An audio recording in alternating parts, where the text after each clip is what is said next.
tamang mindset to close more sales at makapag-generate ng maraming sales. Itong video na to ay makakatulong at matututunan mo kung paano ka talaga makakapag-close ng maraming sale nang hindi ka namimilit at nangungulit. Paano mo magagawang mapabili ang mga prospect mo o di kaya yung mga kliyente mo na lagi mo namang nakakausap, nakaka-chat at minsan tinatawagan pa. Sa totoo lang, hindi dapat natin kulitin ang mga prospect natin para mapabili natin sila o mapasali natin sila. Sa totoo lang, ayaw ng mga prospect o kliyente na kinukulit sila o kinukumbinsi sila. Yan ang ayaw na ayaw talaga nila.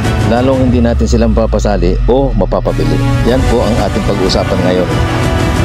Tanong, bakit hindi natin sila agad-agad na mapapasali? Kasi gusto ng customer o prospect natin na may mapapala sila sa inaalok mo sa kanya o specific na mapapakinabangan niya. Meron kasi silang desire o want isa sa makakasolve ng kanilang problema o pangangailangan. Alamin natin ang kanilang desire, wants o makakasolve ng kanilang pangangailangan. At kapag na-explain mo ng tama at kailangan naman nila, hindi mo na sila kailangan pang pilitin at magkukusa na silang lalapit sa iyo. Tama po ba? Oo, tama po.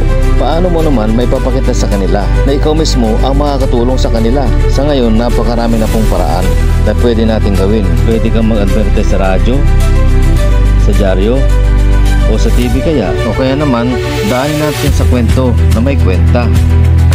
Guys, ang the best po ngayon, nauso na ang content. Pwede tayong mag-upload ng mga content sa Facebook o sa YouTube. Kaya sa ganyang pamamaraan, marami tayong ma-attract ng mga prospect. Ang isa pa, kailangan maging valuable din tayo. Kapag ganyan ang nakikita ng mga prospect, sila na mismo ang lalapit sa atin at ma-attract na natin sila.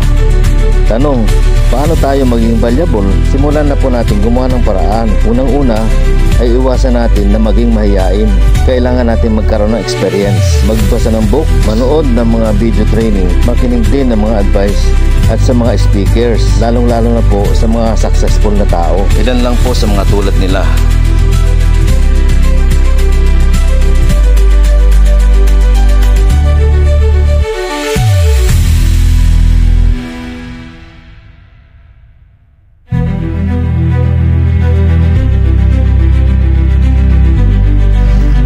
At mapapansin natin, dahan-dahan, marami na tayong may ipon na knowledge at unti-unti madadagdagan ang value natin.